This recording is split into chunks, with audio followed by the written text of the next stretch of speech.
ঈদ উল আজহা এবং কোরবানি ইনশাআল্লাহ তাআলা নেক্সট যে খুতবা আসবে সেই খুতবায় আমরা কোরবানি এর মর্ম, এর গভীরতা, এর শিক্ষা নিয়ে আলোচনা করব ইনশাআল্লাহ। তবে কোরবানির সামনে আছে, এই 10 দিনের মধ্যে আমরা পশু কিনব। পশু কেনার সময় আপনি আপনার সামর্থ্যের সেরাটা কিনবেন এবং পশুকে কেন্দ্র করে কোনো রকম শো অফ করবেন না।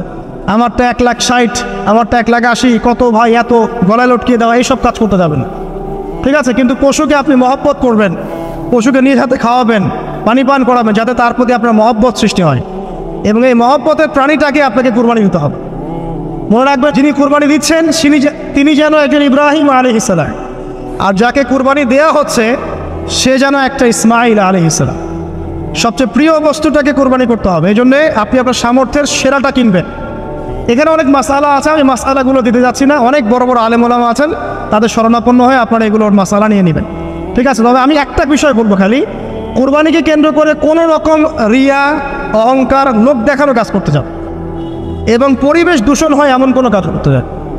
জাস্ট ইসলামের সৌন্দর্য ফুটিয়ে তুলবেন, এর যে হক, মিসকিনের হক, আত্মীয়দের হক, এটা ঠিকঠাক মতো আদায় করবেন। এখানকার গোশত, রক্ত, মাংস কোনো কিছু আল্লাহর কাছে যাবে না, শুধুমাত্র আমার বিশুদ্ধ ইখলাসটাই আল্লাহর কাছে যাবে। অতএব এটা মনে রেখে কুরবানি করা উচিত। আল্লাহ পাক তৌফিক ইনায়াত করুন, আমিন। ইনশাআল্লাহ কুরবানির গভীর শিক্ষা সম্পর্কে আগামী জুমায় কথা হবে। আর সর্বশেষ কথা হলো যে এই কাজগুলো, কোরবানি বলেন, এই যে নামাজ, তাসবিহ, তাহলিল, কোরআন তেলাওয়াত, তাওবা, তাকবীর, সওম, এই কাজগুলো পারিবারিকভাবে এবং সামাজিকভাবে করার চেষ্টা করে, তাহলে ইসলামিক সংস্কৃতির হৃদ্যতা, ভালোবাসা ফুটে উঠবে। ইসলামের সৌন্দর্য অমুসলিমদের কাছে পরিস্ফুটিত হবে। ইনশাআল্লাহ দেখবেন এই সৌন্দর্য দেখে তারা ইসলামের পথে ফিরে আসবে ইনশাআল্লাহ। এবং আল্লাহ রাব্বুল আলামিন এই সুযোগটা কাজে লাগিয়ে আমরা যেন আমাদের বিগত গুনাহগুলো মাফ করিয়ে নিতে পারি, বেশি বেশি নেক আমল করতে পারি, এই 10টা দিন কাজে লাগাতে পারি। আল্লাহ পাক আমাদের সবাইকে সে তৌফিক ইনায়াত করুন, আমিন। এই 10 দিন কি করব আমরা? এগুলোর পাশাপাশি বেশি বেশি তাকবীর দিবেন। তাকবীর মানে আল্লাহু আকবার, আল্লাহু আকবার, লা ইলাহা ইল্লাল্লাহ, আল্লাহু আকবার, আল্লাহু আকবার, ওয়ালিল্লাহিল হামদ। সাহাবীদের মধ্যে আবু হুরায়রা রাদিয়াল্লাহু আনহু, আব্দুল্লাহ ইবনে আব্বাস, আব্দুল্লাহ বিন ওমর, এই বিখ্যাত সাহাবীরা যখন এই 10 দিনে উপস্থিত হতেন, তারা বাজারে গেলেও তারা বাজারে গিয়ে তাকবীর দিতেন জোরে জোরে। অন্য সবাই শুনে সবাই তাকবীর দিত, তাহলে সমস্বরে তাকবীর হতো। এই সুন্নাহটা চালু করা যেতে পারে। আল্লাহ পাক আমাদের সবাইকে তাকবীর দেওয়ার তৌফিক দান করুন, আমিন। এরপর এই 10 দিন আমরা বেশি বেশি যে কাজটা করার চেষ্টা করবো সেটা হলো তওবা। বেশি থেকে বেশি তওবা করার চেষ্টা করা উচিত। আর তওবা মানে শুধু আস্তাগফিরুল্লাহ ওয়া আতুবু ইলাইহি পড়া নয়। তওবার দুটো ভাগ আছে। কবিরা গুনার জন্য একরকম তওবা, আর সগীরা গুনাহ এমনি এমনি মাফ হয়ে যায়। সগীরা গুনার জন্য একটা সগীরা গুনাহ হয়েছে, আপনি একটা ভালো কাজ করলেন, আগের গুনাহ মাফ।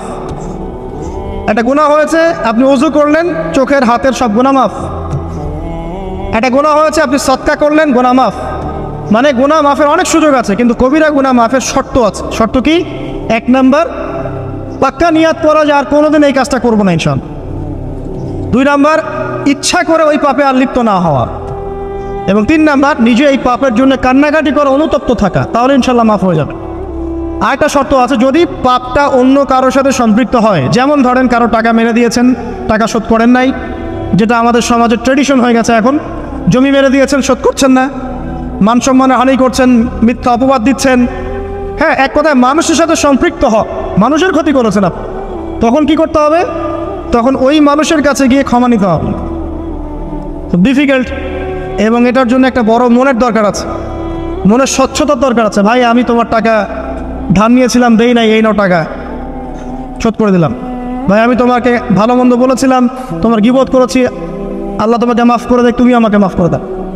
খুব ডিফিকাল্ট এগুলো করতে হলে বড় মন লাগবে। আর যদি এগুলো আমরা না করতে পারি তাহলে সমস্যা আছে। কিয়ামতের মাঠে আল্লাহ পাক ধরবেন এবং যারা হকগ্রস্ত এদেরকে দাঁড় করাবেন। কিয়ামতের মাঠে নিজের নেকি তাকে দিয়ে ঋণ শোধ করতে হবে, অথবা তার গুনাহ নিজের আমল নামে নিয়ে ঋণ শোধ করতে হবে। কোনটা বেটার বলেন? দুনিয়াতে ছোট হওয়া না পরকালে ছোট হওয়া? তাই আমরা সবাই সবার কাছে মাফ চেয়ে নেই যে আল্লাহ পাক আমাদের সবাইকে মাফ করে দেখ। যদি আমি আপনাকে কষ্ট দিই, আপনি আমাকে মাফ করে দেন।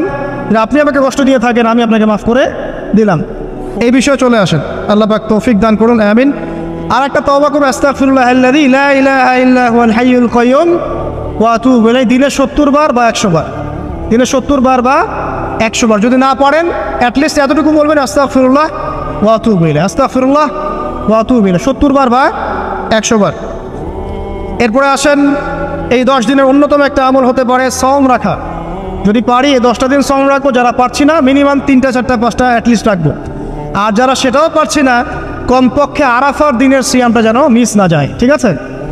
আরাফার দিনের সওম যেন মিস না যায়। আল্লাহ পাক তৌফিক এনায়েত করুন সবাইকে, আমিন। আরাফার দিনের সওম বিগত 1 বছর, আগামী 1 বছরের গুনাহ মাফের কারণ হয়ে যাবে ইনশাআল্লাহ। যত গুনাহ আমরা করেছি 1 বছরে, আরাফার সওম রাখলে সমস্ত গুনাহ মাফ হয়ে যাবে। একটা হাদিসে পড়েছিলাম, ইবলিস আরাফার দিনে সবচাইতে বেশি অনুতপ্ত হয়, মানে হতাশায় ভোগে।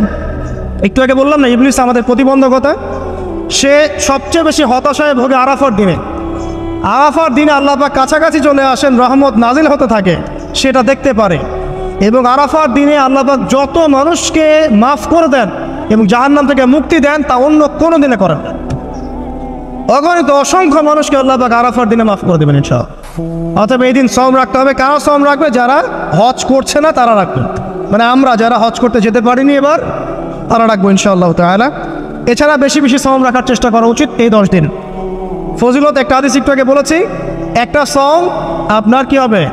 1 বছর সওমের নেকি পাওয়া যাবে ইনশাআল্লাহ তাআলা। হজ এবং উমরা করা, যারা এই 10 দিনে হজ উমরা সুযোগ পেয়েছে তারা আল্লাহ পাকের মেহমান।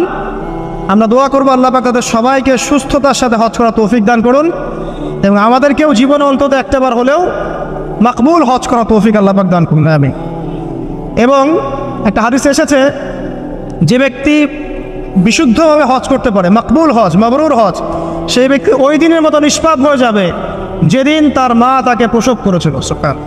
আরেকটা কথা বলি, ফজর নামাজের পরে চেষ্টা করেন আধা ঘন্টা থেকে 1 ঘন্টা কোরআন তেলাওয়াত করার জন্য। পারা যাবে ভাই ইনশাআল্লাহ? আবার বলছি, প্রত্যেক হরফে 10 নেকি পাবেন ইনশাআল্লাহ। কোরআন তেলাওয়াত করলে, অর্থ না বুঝেও যদি তেলাওয়াত করেন, প্রত্যেক হরফে 10 নেকি পাবেন ইনশাআল্লাহ। কিন্তু অর্থ না বুঝলে কোরআনের হক আদায় হয় না। আবারও বলছি, আমি যা বলেছি সেটা বলতে আমি দ্বিধা করছি না। আমি বলছি, কোরআন তেলাওয়াত করলে প্রত্যেক হরফে আপনি 10 নেকি করে পাবেন, বোঝেন আর নাই বোঝেন, তাফসির বোঝেন আর নাই বোঝেন, অর্থ বোঝেন আর নাই বোঝেন, প্রত্যেক হরফে কি পাবেন? 10 নেকি পাবেন। কিন্তু অর্থ না বুঝলে, অনুধাবন না করলে কোরআন নাজিলের মূল হক আদায় হবে না। কোরআন নাজিল হয়েছে তাদাব্বুরের জন্য, গবেষণার জন্য, কোরআন কেন্দ্রিক জীবন গড়ার জন্য। যদি অর্থ না বোঝেন কেমন করে জীবন গড়বেন? আর যতটুকু বুঝবো আলহামদুলিল্লাহ, যেটা বুঝবো না ওলামায়ে কেরামের কাছে যাবো, জিজ্ঞাসা করবো, জেনে নিব, সিম্পল। আমি তো সব বুঝবো না, আমি তো সব বুঝতে পারবো না। যেটা বুঝবো না আলেমদের কাছে জিজ্ঞাসা করে নেব।